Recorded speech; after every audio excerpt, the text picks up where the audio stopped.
coup, un soir, ça faisait juste quelques jours que je venais de rencontrer Dieu. Ouais.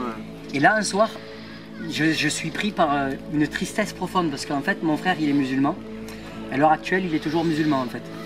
Et là, je me dis, je demande à Dieu, mais vraiment dans une prière qui est établie dans l'humilité.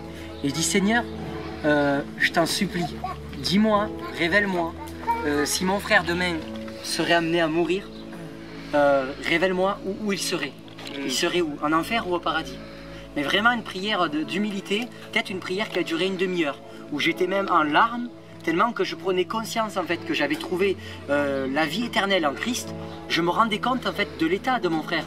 Mais je voulais une confirmation et je disais, Seigneur, je t'en supplie, dis-moi si mon frère viendrait à mourir demain, où il serait. Et alors je m'endors en fait. Et là je m'endors. Juste après la prière? Juste après la prière en fait je m'endors effectivement, c'était le soir, c'était très tard. Je m'endors. Et là je suis tout d'un coup réveillé, donc je suis dans un songe en fait, et je suis en fait dans le quartier de là où habite ma mère, je suis au boulevard National, et en fait pour moi c'est plus qu'un songe parce que j'y étais vraiment. Un songe en fait, la différence d'un rêve et d'un songe c'est qu'un rêve n'a pas de sens, mais un songe c'est vraiment réel. Et moi j'étais projeté en fait dans mon quartier, c'était réel quoi. J'étais projeté, j'avais une vision de hauteur, et là en fait je voyais tout mon quartier. Et je voyais en fait mon frère dans ce songe, et mon frère José en fait il allait dans une scène banale en fait, il allait acheter une bouteille de Coca-Cola à des stocks, et donc il achète cette bouteille de Coca-Cola, il sort de des stocks, et là en fait il tombe, il trébuche, il tombe du trottoir en fait, et il tape sa tête, il heurte sa tête contre le trottoir. Il se relève en fait, et il retourne chez ma mère, parce qu'en fait mon frère il vit chez ma mère, ouais.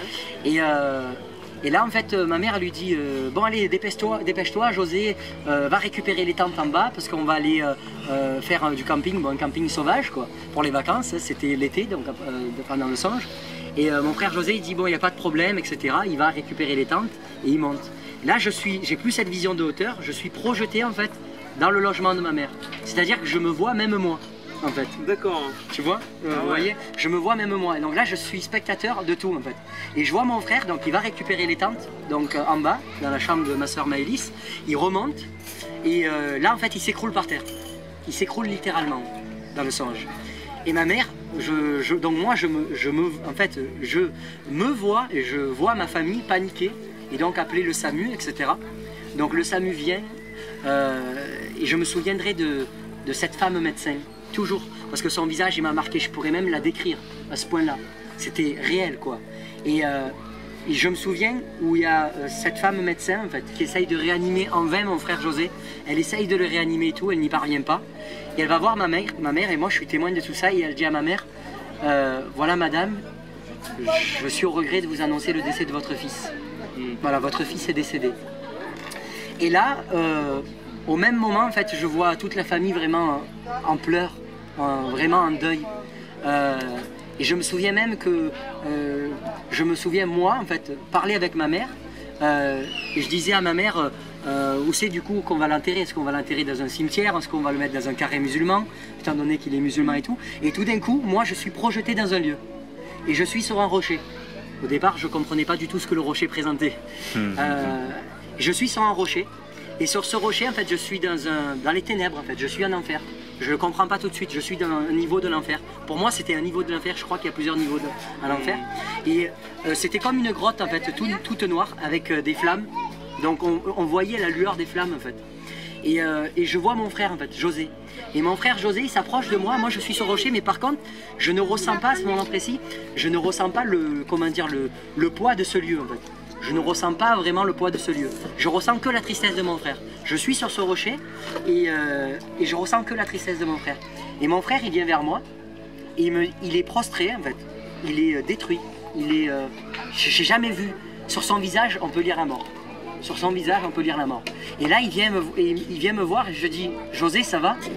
Et là, il me dit, pour moi, c'est trop tard. Je demande pardon, il me dit. Et j'atteste que Jésus est Seigneur et Sauveur. Waouh! C'est-à-dire que je suis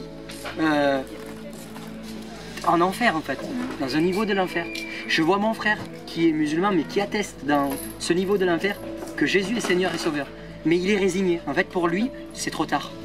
Et alors, pendant que je suis sur ce rocher, il y avait des créatures, mais je ne peux même pas vous définir l'horreur de ces créatures, des créatures abominables.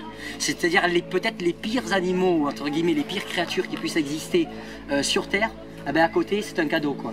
C'est-à-dire que ces créatures, ils sont affreuses, ils sont horribles, dégueulasses, il n'y a pas de mots. Et en fait, il était dans un lieu de tourment. Et comment je comprends ça? C'est que mon frère, il se met à tourner autour de ce rocher. Il tourne dans ce qu'on pourrait appeler une grotte, hein, pour schématiser, pour vous donner une image, très très sombre. Il y avait des flammes de partout et des créatures horribles. Et en fait, il tourne autour de ce rocher, en fait. Il tourne dans cette grotte, en fait. Hein. Il tourne dans la grotte et il y a ces créatures qui le poursuivent, qui le pourchassent, mais ils ne l'attrapent jamais. C'est un lieu de tourment. Les créatures, en fait, il est dans la peur, dans le tourment permanent. Et les créatures, ils vont pour à chaque fois l'attraper, mais sauf qu'ils ne l'attrapent jamais. Ils ne lui font pas du mal physique, entre guillemets, mais c'est un tourment éternel. Ils jouent avec la peur. Et à un moment, donc moi je suis toujours sur ce rocher, il y a comme un nuage qui vient au milieu, en fait, de... Regardez, c'était juste incroyable. Il y a comme un nuage qui apparaît dans les ténèbres, et de ces nuages, c'était comme si c'était un écran. Et dans cet écran, en fait, mon frère, il pouvait tout voir. Dans cet écran, en fait, Dieu lui montrait tout. C'est-à-dire que mon frère José pouvait voir ma mère, pouvait me voir moi, ma soeur Maëlys, et on pleurait. Dans la réalité sur Terre. Dans ce nuage, il voyait tout. Il voyait tout. Il me voyait moi, il voyait ma soeur pleurer, mais c'était trop tard en fait.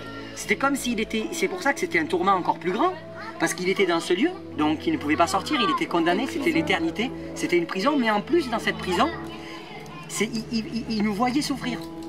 En fait, il nous voyait réellement souffrir.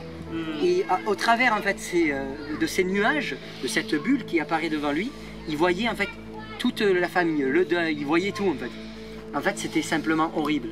Et suite à ça, je suis sorti de ce songe, mais j'en garde des souvenirs vraiment bien précis. Et là, quand je me réveille, j'ai compris ce que Dieu m'a réellement montré. Tout d'abord, moi j'étais sur le rocher, pourquoi? Parce que Jésus lui-même dit qu'il est le rocher, n'est-ce pas, dans la Bible. Et en fait, j'étais sur ce rocher parce que Dieu m'a protégé de cet endroit. Il a voulu que je voie, mais il m'a protégé de cet endroit. Mais Dieu, il est vraiment fidèle, il répond aux prières. Mais il m'a dit, voilà Florent, tu es venu à moi avec un cœur d'humilité. Tu m'as posé une question sincère, que si jamais ton frère demain viendrait à mourir en tant que musulman, où il irait, je te réponds mon fils, que ton frère irait en enfer. D'accord. Je suis le seul sauveur, je suis le seul chemin, et je suis la seule porte. Voilà ce que Dieu m'a révélé à ce moment précis. J'ai compris qu'en fait, mon frère ne pouvait pas être sauvé par la religion, mais qu'il pouvait être sauvé que par la personne qui est Jésus-Christ en fait. Waouh! Il n'y avait pas de mots pour expérimenter les songes, parce que c'est tellement réel, c'est tellement précis. Je remercie Dieu vraiment de m'avoir donné ce songe. Et d'ailleurs, ce songe, il a quand même, bien que mon frère à l'heure actuelle soit toujours musulman, il a quand même bouleversé mon frère. Je dois dire que ce songe a bouleversé mon frère. Mais littéralement, quoi. Ça lui a fait poser plein de questions. Il a quel âge? Il va avoir 26 ans. Et ça fait combien de temps qu'il est musulman? 4 ans. D'accord. Voilà. Donc c'est juste incroyable. Il a toujours été croyant ou Non, il n'a pas toujours été croyant, ça a été dès qu'il est arrivé succession. croyant, il a enchaîné avec l'islam. Tout à fait, exactement. D'accord. Mais après, je suis convaincu de ce que Dieu fait dans la vie de ma famille. Et je crois réellement qu'il va aussi agir pour lui. Et d'ailleurs, c'est une preuve d'amour. Quelle est la plus grande preuve d'amour que celle-ci? Finalement, Dieu me donne un songe pour mon frère. C'est juste incroyable. Dieu, par mon intermédiaire, en étant humble bien sûr, il me dit voilà ton frère où il ira, va lui dire.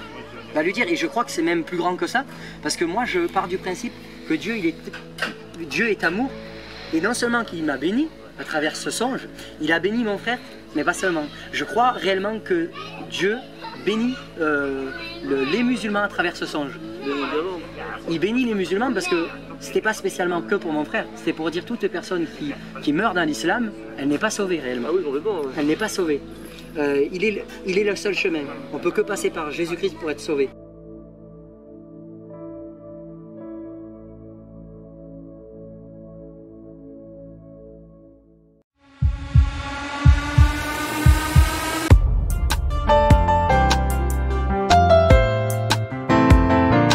Yeshua.